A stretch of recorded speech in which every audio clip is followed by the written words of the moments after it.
Well, good morning. It is October 16th, and here's the news and you. So, what's in the news and how it affects you? My own morning resilience reminder.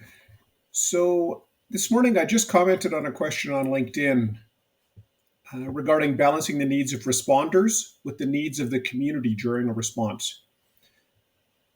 My comment centered around, even though I know it was a response question, how the bulk of the work is done outside of the response phase.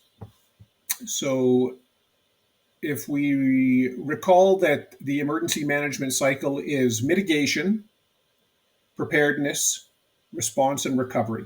So the mitigation portion is things that we do that will either decrease the probability or decrease the impact of the event occurring, or should it occur again, lessen that impact.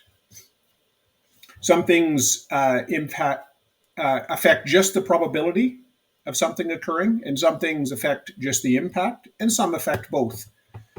So those are things we look at in the mitigation phase. An example would be if I put my seatbelt on when I'm driving, that doesn't change the probability that I'll get into an accident or a collision, I guess, if you don't think there's any accidents, but it will decrease the impact. I should be safer. Reducing my speed changes both. It changes the probability. It lowers the probability because I'll have more reaction time, to react and respond to things that if someone comes out in front of me or there's another close call, something like that. And it changes the impact because the lower speed is less energy, so less damage. The preparedness phase looks at things like all the resources you acquire, whether it's emergency response equipment, putting different infrastructure in place, generators, multiple, feeds, um, spill response equipment, fire extinguishers, things like that, as well as the training and plans you put in place. So, any training and exercises that you do, that's the preparedness phase. And all of the writing of your plans, whether it's response plans, business continuity plans, anything like that, that's the preparedness phase.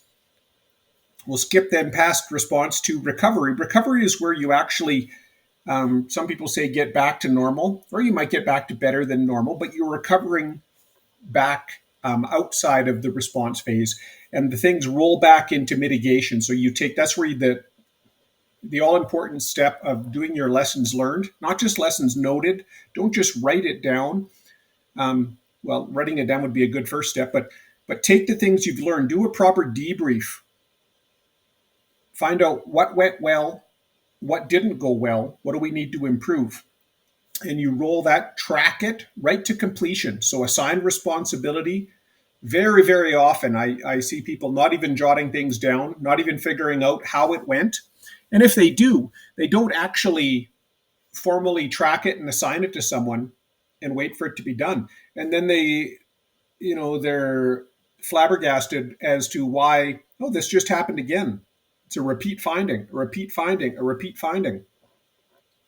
So look at those. That rolls back into the mitigation phase. So it's kind of a cycle, a circle.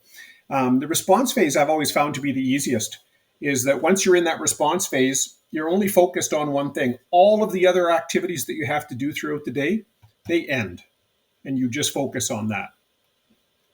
People getting rescued for putting themselves in a bad spot. Lots of articles I'm seeing.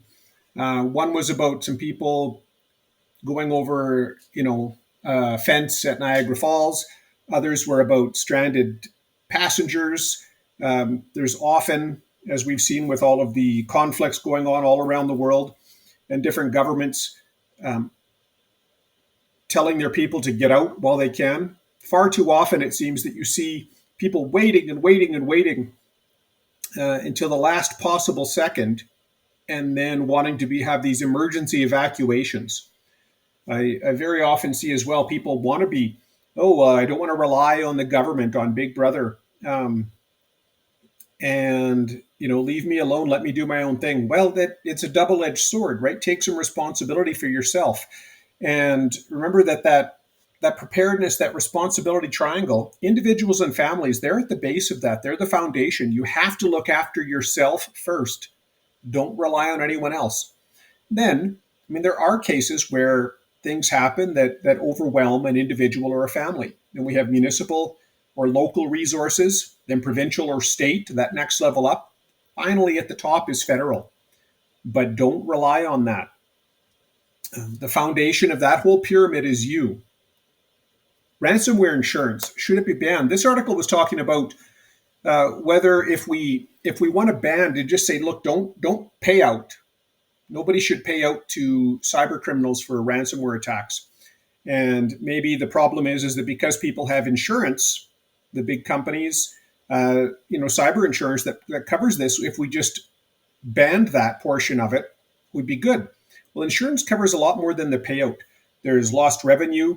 You have a reputational impact. You have business disruption, recovery and remediation effects.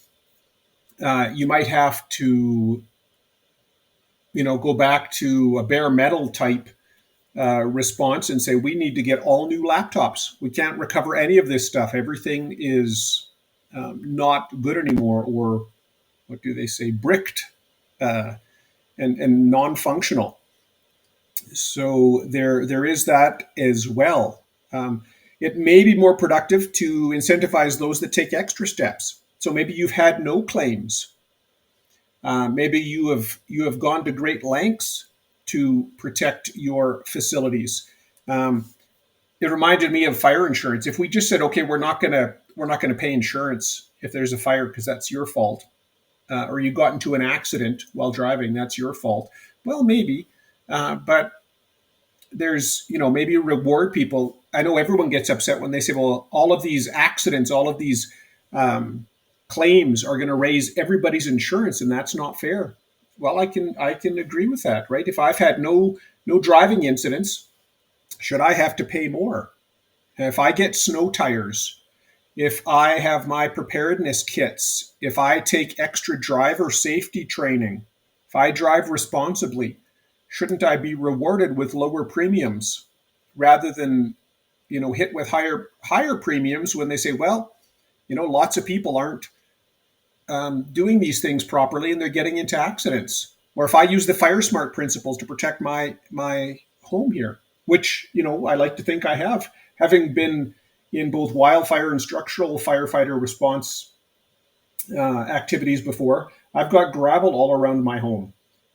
You don't have large trees too close. I've got a tank that I can put in the back of my truck, fill it with water and then respond to grass fires. Have little extinguishers and, water backpacks and have a burlap sack.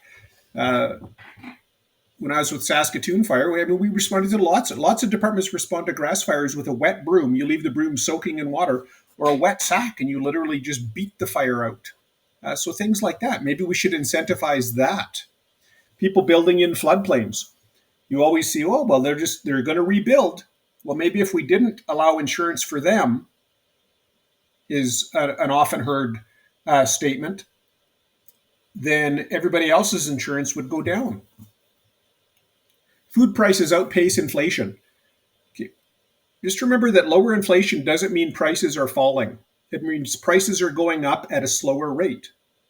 So if it's 2% inflation, prices theoretically would go up at 2% each year, even though they can definitely outpace that. So the articles could be right in that sense.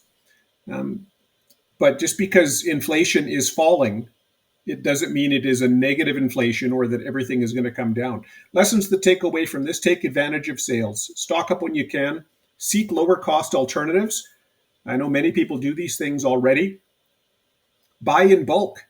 And if your needs are too small to buy in bulk, team up with some neighbors, some friends, some family members.